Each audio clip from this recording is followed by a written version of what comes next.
Welcome everyone back to another episode of Trendz here on Inner Sanctum, the home of local and professional footy here in Australia. If you find yourself coming back here, make sure you hit that like button and hit the subscribe. It helps the channel out. And today what we're doing here on Trendz is we're checking out what the ladder will look like at the end of the season before finals. So let's have a bit of fun, have a look at it, and give ourselves something to come back to at the end of the season to have a chuckle at. So let's run that intro, crack straight into it. But I just slide right by that energy. Even when you feel low, you can still go. Even when you feel slow, you can still go. Even when there's no hope, you can still go. I never ran, said no, man, I still go. Go, go, go, go, go, go, go, go. Winning the Harley Reid Cup is none other than West Coast. Currently 17th in the ladder with an age of 9 in the rankings and game experience of 5th. West Coast are all sorts of trouble at the moment with injuries, but also are in a real transitional phase, I would think, of their future, really. Simpson's got a lot of work to do, but they will be offset with Harley Reid joining them at the end of the season if our predictions are correct. I foresee there's going to be a tough run-in. Injuries, Darling's just gone down now. Even though they'll get players back, I think it's going to be time where they're going to be really building in around their young core. We know Gimby is absolutely flying. One hell of a pickup there. So I think it's going to be I don't like using the rebuild phrase, but it's definitely going to be a reformation. There we are. We dodged it. So I've got them at 18th. In at 17th is the Mighty Hawks. They are openly doing a rebuild, aren't they? Currently 18th on the ladder, with the youngest side in the comp, 18th for age, 18th for game ranks. I've got them 17th. I think that they'll win this game against them. I think Sam Mitchell will be pretty happy with that. I don't really see the tanking thing. I don't really think that that's something that Sam Mitchell would do. I think he knows the benefits of getting the wins. And looking at the players that are around them, even though Harley Reid would be an exceptional acquisition, and there's nothing to say he won't go pick one. Stranger things have happened in the AFL. I do think that they'll get 17th and they'll get the pick of the crop anyway. I wouldn't be surprised to see that if they do have pick 2, that they may try and cash in on it and do something that, North Melbourne did and try and get a few picks in that top 10 and really change it up. So it's going to be a very interesting time with that. But I've got Hawthorn at 17. We talked about North Melbourne, 16th. Currently 16th. I think they'll stay there with the 13th youngest, with the oldest list on the comp and the 10th most experienced. Trendz, I've got them at 16 at the end of the season. I think that's about fair. I think Clarkson has definitely stabilised North. There's a lot of work to do. And as that list grows and as it gets a little bit older, you can see that they're in probably a happy place there at 13. Some of the hard work has been done. There's probably some tosh there to get off the list. And there's quite a few older players that really maximises that age a little bit more and warps it. But North will be all right. Another top 5 pick coming their way, and it'll be interesting what they do with it. GWS, currently 15th. I think they'll stay there as well. The 12th oldest list in the AFL, the 14th most experienced. Definitely seems to be the most quietest rebuild ever. You kind of forget that they have jettisoned a load of players. So it's going to be really interesting what goes on with GWS. I think there's a lot of work to do. New coach, Kingsley, he's going all right. He's got them playing stable football. So I think that'll be a really interesting one and a wait and see of what they do because they've gone that A-list talent and it hasn't quite worked. So I'm guessing with Kingsley in there, a lot of experience from his time as being an assistant, he'll really start to build a list there and will be demanding that the list manager builds them a solid list with some of that B-grade talent and then workhorses that is desirable in today's AFL. Currently 11th, Gold Coast, I've got them finishing at 14th. The 6th oldest list in the comp with the 12th most games ranked. And there's a question about Gold Coast now. When are they going to go up? Because I just can't see them playing finals. And there is something missing there. They've got probably one of the more exciting midfield units with Tuck Miller, Anderson and Rao. That's a very exciting midfield unit. They've got some exciting players there as well. Ben King, players like that of that ilk. When are they going to go that next jump? That's going to be a really interesting trade and draft period. And should they stick with Dew? It's going to be interesting because you would feel with that list that they could go one better.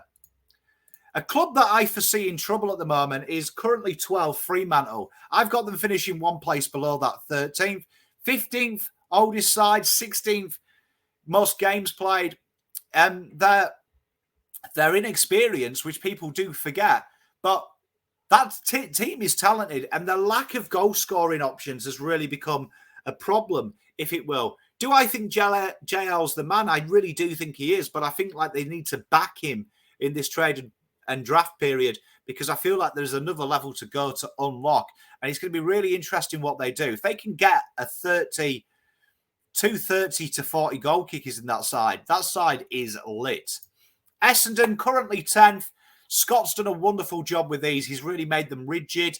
They're the 16th oldest team, so that's what, the second youngest, and bottom 4 in games played.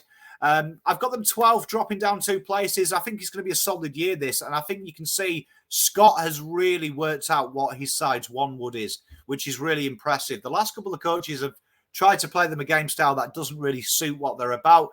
You can see Scott's gone back to basics and playing to their strengths, and Essendon are a real fearsome side to play. They can be anything. I do feel like Essendon are going to be a side that pisses off a lot of teams, because I think that towards their run home, they could really kill a lot of people's final hopes. It's going to be a real interesting one. In at 11th, currently 14th, I think they'll get a bit better, but I think that the Geelong, they've got to play them again as well. I do think that you're starting to see the old grand final curse here in Everton. They're the 14th oldest team in the comp. They're 8th most games, so they have that experience. I've got them finishing 11th. Is it a disaster?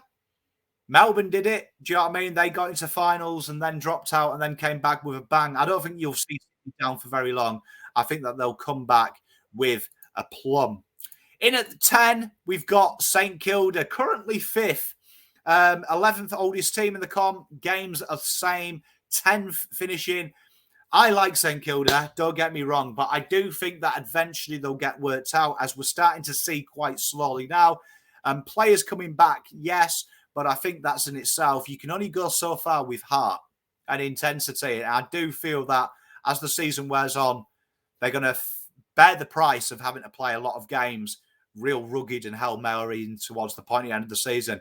But I do think that they'll be one of the big risers the year after. I think the second year, Ross will really get them. So a very good season for St Kilda from where most people had them at the start of the year. Currently 8th, Adelaide. I think that they get the unlucky position, finishing 9th. Second youngest and second most experienced side in the comp. They're building something really, really exciting and frenetic. And I like watching Adelaide Crows play. They could be anything moving forward. And it's going to be really exciting to see what they do with their development. They're one of the teams that you do like watching. In at 8th, currently 9th, 8th oldest team in the comp, 13th most experienced. My Blues. And I did the ladder predictor, and I did it quite harsh. And I think I gave them this run that we're on at the moment gets a little bit worse, because to try and make it fair, I had them losing that and trying to take my blue goggles off. I look at the back end of the year, though, Carlton. We've got some really favourable games where the teams in around that 6th to 12th spot have some difficult ones. And I think Carlton will pep up. Call me crazy. Don't mind being called it. I've been called worse. I think they'll find it around the bye, and I think they'll end the year pretty well. So that is them. 7th, currently 6th, the Bulldogs, second oldest team in the comp, 6th for experience. I think they'll finish 7th, so that's one place lower than they are now. I like the Bulldogs. I think they're going about their business nicely. This is a happy home for them, isn't it? In that bottom 4 of the 8. That's where they feel comfortable. They know that they can make a little splurge there. I think it'll be an exciting little time, and I can't wait to see what the doggies get up to. Currently 4th, 10th oldest team in the comp, 9th most experienced. I've got them 6th. I think Port will finish the year pretty strong. We did my pre-season on my channel, and we had the same scenario with Port. They're going about it nicely, and I think they're putting a few of the Ken Hinkley haters to bed. They're a solid side. They play a good brand of football, and there's a real togetherness at Port. I do like watching Port play. Richmond, currently 13th, 4th oldest team in the comp, 3rd games ranked. There's always a team in the second half of the year that flies, and for me, it's Richmond. The win against Geelong taught me a lot about Richmond, that there's still life in the old dog yet. And I think that they will come out of the blocks firing. I think they're going to hit their peak at the right time and make a late splurge for the top 4. Richmond are definitely my team that if you sleep on them at your peril. Starting off the top 4, the 7th team in the ladder as it stands, the oldest and the most senior side, Geelong. Geelong are way too good. They keep having these little blips and people keep writing them off, but they're way too good. They're too strong, too good. And they will be in the top 4, mark my words, at the end of the season. 3rd on the ladder by the end of the year, are currently 3rd now, Brisbane. The time is now for Brisbane. People have forgot they've gone from young. And if you look at the age comparison, that considering that people talked about Carlton and Brisbane starting around the same time their rebuild, look at their makeup, 3rd and 4th versus Carlton's, which is currently 8th oldest and 13th games ranked. A different trade strategy to bring senior players in after they got their young kids, and it's starting to bear fruits very quickly. They're a side that when they hit their straps, they're very formidable to play, and they're going to be an interesting watch for me because they've gone hard. People talk about Richmond, they've gone hard themselves in trying to bring this talent in, so it's going to be very interesting to see how it thinks, but I think they're going to be a fearsome side. Just missing out on the minor premiership, Collingwood. Collingwood currently 1st, the 5th oldest team in the comp, 7th most experienced. Got them finishing 2nd. This is nothing against Collingwood at all. It's just how I think it'll play out.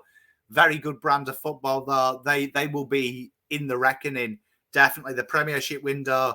They've smashed it open and they've wedged the door with granite, haven't they? They're going to be a very tough team to watch. And if they can keep this form up and stay healthy, they're going to be very tough to beat. And Melbourne, we can't wait to see these two sides match up, Collingwood versus Melbourne. But you're starting to see that premiership experience in this side, which they didn't have a few years ago. 2nd on the ladder, I think they'll win the minor premiership. That Gawn-Grundy combination, we said it at the start of episodes of Trendz, it's almost impossible to beat. I still stand by that. They can stay fit. I can't see many teams going past them. They have it all. Drop your ladder in the comments. Let's have a discussion and a good little gander at it. Look after yourselves. Make sure you hit that like and subscribe button. If you've got some video requests, please put them in the comments or reach out to us on PommyInOz on Twitter, and we'd love to look at them. Few of you have done that, and we're going to get round to them. But until next time, stay safe. Trendz out.